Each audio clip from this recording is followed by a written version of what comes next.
আলা হযরত আলাইহি রহমা মাত্র 4 বছর বয়স। উনি 4 বছর বয়সে নাজারা শেষ করে ফেলেছেন। উনি মাত্র 6 বছর বয়স যখন আলা হযরত আলাইহি রহমা মাত্র 6 বছর বয়সে রবিউল আউয়াল শরীফে মিলাদুন নবীর মাসে 2 ঘন্টা তাকরীর করেছেন। ওনার জন্মের তারিখ উনি নিজেই আল্লাহর কোরআন থেকে বের করেছেন।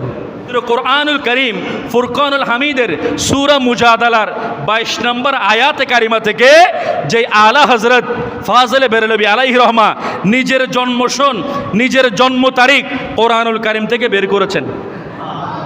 13 বছর বয়স যখন হয় আমাদের শিশুরা, আমাদের সন্তানরা, আমাদের ছাত্ররা মাদ্রাসার মধ্যে সর্বোচ্চ ক্লাস 8-এ পড়ে অথবা 9-এ পড়ে সর্বোচ্চ।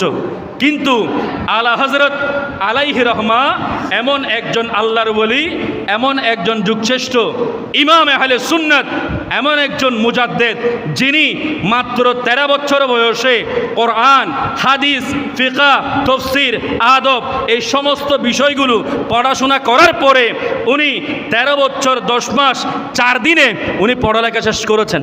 ওনার আব্বাজানের কাছে বিভিন্ন দিক থেকে মানুষরা ফতোয়ার জন্য ওনার আব্বাজানের দারুল ইফতার মধ্যে আসতো। ওনার আব্বাজান এক পাশে যখন অবস্থান করতেছে রেদাতের মাসালা আসলো।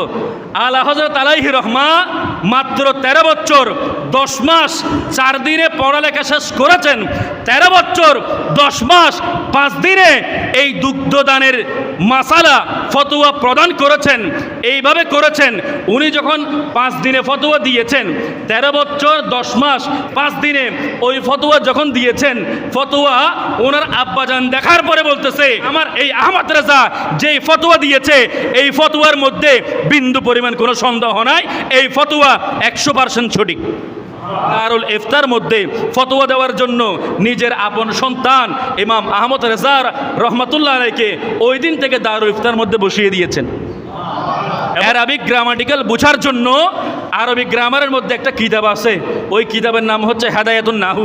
সিলেবাস অনুযায়ী ক্লাস 8-এর একটা বই হেদায়াতুন নাহু। ওই হেদায়াতুন নাহু আলা হযরত আলাইহি রহমা মাত্র 8 বছর বয়সে পড়েছেন। শুধু তাই নয়, ওই হেদায়াতুন নাহুর সরা বের করে ফেলেছেন, ব্যাখ্যা গ্রন্থ বের করে দুনিয়াকে তাক লাগিয়ে দিয়েছেন। কিতাব রচনা করেছেন এক হাতে নয়, উনি 2 হাতে লিখতেন।